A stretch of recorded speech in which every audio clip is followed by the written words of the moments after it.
क्या कोई पेंटिंग जीवित हो सकती है? ऐसा क्या है इस पेंटिंग में जो इसे बनने में 16 साल लग गए?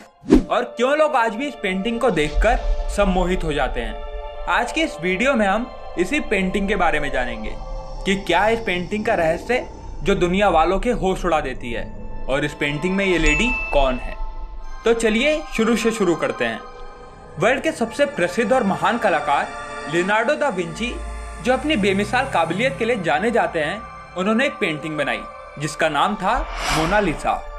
पेंटिंग का ये नाम मोनालिसा काफी फेमस है, लेकिन बहुत कम लोग जानते हैं कि पेंटिंग का असली नाम था मोनालिसा, और इसका इटाली में मतलब होता है माय लेडी। मोनालिसा पेंटिंग को लियोनार्डो दा विंची ने सन 1503 में बनाना शुरू किया था। उसे बनाते बनाते 16 साल लग गए और 1519 में यह पेंटिंग तैयार हुई। दा विंची को मोनालिसा के सिर्फ होठ बनाने में 12 साल का समय लगा था, लेकिन कहते हैं कि लियोनार्डो दा विंची की ये पेंटिंग अधूरी है। वो इसमें कुछ चेंजेस करना चाहते थे जो उनकी डेथ के कारण मुमकिन नहीं हो पाया। मोनालिसा पेंटिंग को किसी कपड़े या कागज पर नहीं बनाया गया है, इसको एक लकड़ी के टुकड़े पर बनाया गया है। और पेंटिंग बनाने के लिए लियोनार्डो दा विंची ने स्फुमातो टेक्निक का इस्तेमाल किया था, जिसमें कहीं आउटलाइन नहीं होती। इससे साफ पता चलता है कि लियोनार्डो दा विंची कितने टैलेंटेड थे, क्योंकि बिना आउटलाइन के पेंटिंग बनाने के बारे में कोई सोच भी नहीं सकता, और लियोनार्डो दा विंची ने इसको करके दिखाया। ये पेंटिंग देखने में इतनी शानदार लगती है कि नेपोलियन बोनापार्ट ने इस पेंटिंग को अपने कमरे में लगवा दिया था, जिससे ये पेंटिंग हमेशा उसके सामने रहे। मोनालिसा की इस पेंटिंग का एक रहस्य ये भी है कि इस पेंटिंग को जितनी बार देखो, इस पेंटिंग के एक्सप्रेशंस हर बार बदलते हुए दिखते हैं। इस पेंटिंग में मोनालिसा के होंठ इतने रहस्यमय हैं कि ये हर बार देखने में अलग अलग लगते हैं। कभी देखने पर मोनालिसा मुस्कुराती हुई दिखती है, तो कभी ये मायूस दिखती है। अब सवाल यह है कि मोनालिसा पेंटिंग हर एंगल से अलग क्यों दिखती है। कुछ इतिहासकार का कहना है कि मोनालिसा का ऊपरी होंठ थोड़ा सा दबा हुआ है, जो मोनालिसा की मुस्कान को रहस्यमय मुस्कान बनाता है। एक न्यूरो साइंटिस्ट ये भी कहते हैं कि मोनालिसा के होंठ कभी नहीं बदलते। ये जो भी चेंजेस हैं, ये सब ब्रेन के कारण होता है। जब आप उसको ध्यान से देखोगे, आपको वो बदलती हुई दिखेगी, इसलिए ये सब दिमाग का खेल है।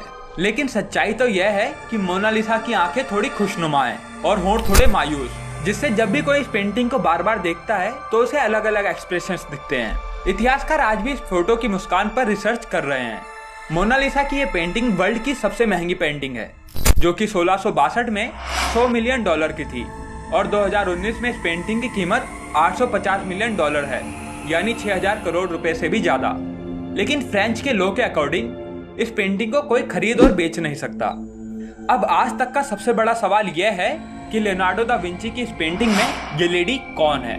लियोनार्डो दा विंची ने कहीं भी अपनी इस पेंटिंग में लेडी का जिक्र नहीं किया हुआ है। कई हिस्टोरियन इस लेडी के बारे में अलग अलग राय देते हैं। कुछ कहते हैं कि वो लेडी उनकी मदर थी, तो कुछ कहते हैं वो मदर मैरी थी, लेकिन इनका कोई प्रमाण नहीं मिला है। कुछ हिस्टोरियन कहते हैं कि 2005 में एक खत पाया गया था, जो कि 1503 में लियोनार्डो दा विंची को लिखा गया था। इससे पता चलता है लियोनार्डो दा विंची अपने दोस्त फ्रांसिस्को डेल जियोकोंडो की वाइफ की पेंटिंग पर काम कर रहे थे, और जिसका नाम था लीजा जियोकोंडो। अगर फोटो में देखा जाए तो लीजा जियोकोंडो और मोनालिसा की पेंटिंग अलग अलग हैं। 2004 में एक साइंटिस्ट पास्कल कोटे, जो कि मोनालिसा की पेंटिंग पर रिसर्च कर रहे थे, उन्हें अपनी 10 सालों की रिसर्च के बाद कुछ पता चला, जिससे उनके होश उड़ गए।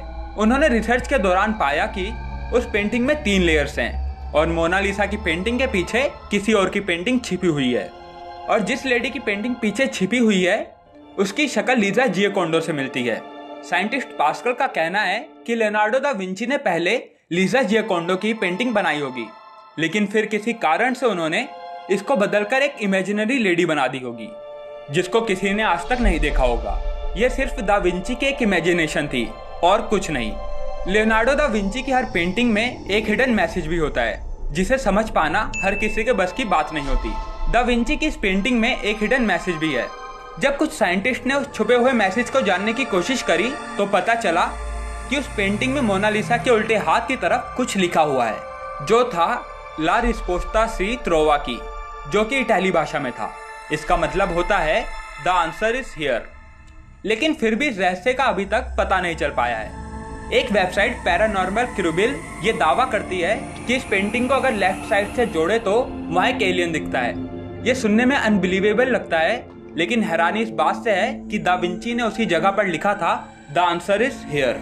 रिसर्चर्स इस पर आज भी रिसर्च करने में लगे हुए हैं। मोनालिसा की ये पेंटिंग फ्रांस के म्यूजियम में बड़ी सिक्योरिटी के साथ रखी हुई है, क्योंकि एक बार 1951 में एक आदमी ने इस पेंटिंग पर पत्थर मार दिया था, जिससे मोनालिसा के बाएं हाथ पर स्क्रैच आ गए थे।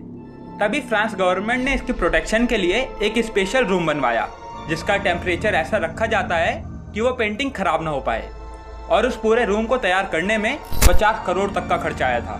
दा विंची की इस बेमिसाल रहस्यमय पेंटिंग में कई राज छिपे हुए हैं, जिन पर से शायद ही पर्दा उठ पाए। अगर आप लियोनार्डो दा विंची जैसे महान कलाकार के बारे में मिस्टीरियस बातें जानना चाहते हैं तो हमें कमेंट में जरूर बताएं। वीडियो पसंद आई हो तो इसे लाइक जरूर करें, और ऐसी मिस्टीरियस वीडियोस के लिए चैनल को अभी सब्सक्राइब करके बेल आइकन दबा दें।